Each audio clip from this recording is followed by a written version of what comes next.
Soekarno sempurna? Enggak juga. Soeharto apalagi? Gak ada yang sempurna.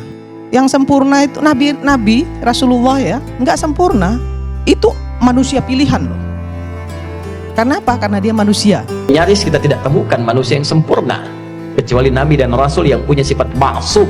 Dan jangan menghina juga presiden yang sudah banyak memberikan legacy. Sampai hari ini tuh rumah Jokowi itu rame terus. So tahu tapi otak kurang. Jadi itu ukuran pendiri bangsa ini menginginkan kita jadi orang baik sebelum pintar. Sebab pintar tidak baik celaka. Ini yang menyebabkan ayat pertama adalah baca. Pikir, ikro. Bukan kerja. Gak ada presiden yang semuanya benar. Trump itu apa enggak brengseknya luar biasa. Ya, sangat rasis terhadap muslim. Banyak presiden kita juga enggak semuanya sempurna. Emang Megawati sempurna? Enggak. SBY sempurna? Enggak. Soekarno sempurna? Enggak juga. Soeharto apalagi? Gak ada yang sempurna. Ya. Yang sempurna itu Nabi Rasulullah ya, enggak sempurna. Itu manusia pilihan loh. Karena apa? Karena dia manusia. Nyaris kita tidak temukan manusia yang sempurna kecuali Nabi dan Rasul yang punya sifat maksum, dijaga oleh Allah Subhanahu wa taala. Tidak ada manusia yang tidak salah selain Nabi dan Rasul. Tapi diberi kesempatan oleh Allah dari kesalahan itu kembali menjadi soleh. Saudara, bila kita mengoreksi yang salah menjadi soleh, tidak baik menjadi baik, maka kebaikan yang dihasilkan dari sifat korektif dari yang tidak baik itu disebut birrun namanya. Dan jangan menghina juga presiden yang sudah banyak memberikan legacy kepada bangsa ini, kepada Indonesia ini, dan itu diakui oleh masyarakat. Sampai hari ini tuh rumah Jokowi itu rame terus ya, dan itu nggak bisa dinafikan. Soal ada banyak kesalahan mungkin dari pembantunya, dari beliau sendiri, nggak ada presiden yang semuanya benar. Sok tahu tapi otak kurang. Ada pemimpin yang sok tahu tapi otak kurang, akibatnya kita berutang, akibatnya lingkungan rusak, akibatnya keakraban sosial berhenti itu karena ada seseorang yang punya modal sotok, sok tahu tapi otak kurang. Itu yang ingin kita kemukakan dalam upaya refleksi terhadap kepemimpinan. Kenapa begitu? Kalau Nabi adalah pemimpin, terjemahannya dia adalah leader. Seorang leader akan menuntun umatnya, warganya pergi pada harapan. Itu namanya leader. Ada wahyu di depan yang kita upayakan diselenggarakan oleh seorang pemimpin. Di dalam sistem bernegara, wahyunya namanya konstitusi. Tetapi justru konstitusi itu yang sekarang sedang dipermainkan oleh seseorang untuk memperpanjang kekuasaannya. Irma Suryani kali ini blunder ketika melakukan pembelaan kepada Joko Widodo. Bagaimana tidak, politisi Nasdem ini nekat membandingkan Rasulullah SAW dengan presiden Indonesia lainnya hanya untuk membela mantan Presiden Jokowi. Dan politisi ini pun mengatakan bahwa Rasulullah SAW tidak sempurna karena juga manusia biasa. Nanti dikumpulkan di padang Arafah, maka dibawa ke miniatur kehidupan orang kumpul semua sama, mau pejabat, mau rakyat, mau punya kedudukan, mau tidak, pakaiannya sama, ritualnya serupa, deklarasi kesetaraan.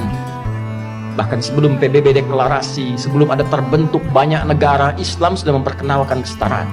Apakah akan begini selamanya? Sementara kita akan pulang kepada Allah. Apa enggak malu pulang dengan status sebagai pencuri, pulang dengan status sebagai koruptor, pulang dengan status sebagai pencela, pulang dengan status sebagai penyogok? Apa enggak malu diviralkan di alam akhirat nanti? Fulan koruptor, fulan penyogok, fulan pezina, fulan penipu, datanya dibuka semua, nggak bisa bohong dia. Apa nggak malu? Masuk polisi, Tribrata, nomor satunya takwa. Kami polisi, Negara Kesatuan Republik Indonesia yang bertakwa pada Tuhan Yang Maha Esa. Jadi itu ukuran pendiri bangsa ini menginginkan kita jadi orang baik sebelum pintar. Sebab pintar tidak baik celaka. Korupsi itu banyak dilakukan oleh yang pintar, pengelabuannya oleh yang pintar. Cuma karena nggak ada takwanya sebagai amanat undang-undang, itu yang jadi problem. Jokowi lagi orang Korengan aja Jokowi yang salah gitu ya. Saya heran gitu loh. Ya orang Panuan, orang Korengan, Jokowi yang salah. Nah, saya mau kasih tahu gini, Pak Faisal. Nama Haris. Jokowi itu hebat. Ketika beliau mengatakan bahwa orang Arab tidak lebih tinggi dari orang Yahudi, orang Yahudi tidak lebih tinggi dari orang Barat, kulit hitam tidak lebih buruk dari kulit putih tidak lebih indah dari kulit hitam. Hal yang itu diucapkan 1300 tahun yang lalu, yang baru dipahami oleh Perserikatan Bangsa-Bangsa setelah Perang Dunia Kedua. Islam mendahului kesetaraan manusia. Nabi Muhammad dalam perspektif itu bukan seorang rasis pasti. Orang Aceh tidak lebih tinggi dari orang Jawa tidak boleh menganggap lebih tinggi dari orang Papua. Itu ajaran Islam. Itu kesetaraan manusia. Itu khutbah terakhir dari Nabi Muhammad. Saya mengingatkan itu pada para pemimpin untuk pergi kembali pada moral code dari hal-hal yang sifatnya teologis yang hanya mungkin dipahami kalau orang punya kecerdasan, orang punya akal sehat. Dan memang Quran diturunkan ke wilayah kedunguan ketika masyarakat Arab mengalami penzoliman karena otak tidak dikembangkan. Itu yang menyebabkan ayat pertama adalah baca. Kan itu isi pertama, dalil pertama dari Quran.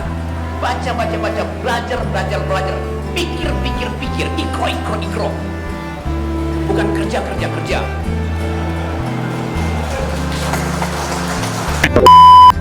Entah apa yang ada di pikiran Irma Suryani, sampai nekat menyatakan hal tersebut hanya untuk membela Jokowi. Untuk para politisi di negeri ini, berhentilah menjadi penjilat demokrasi.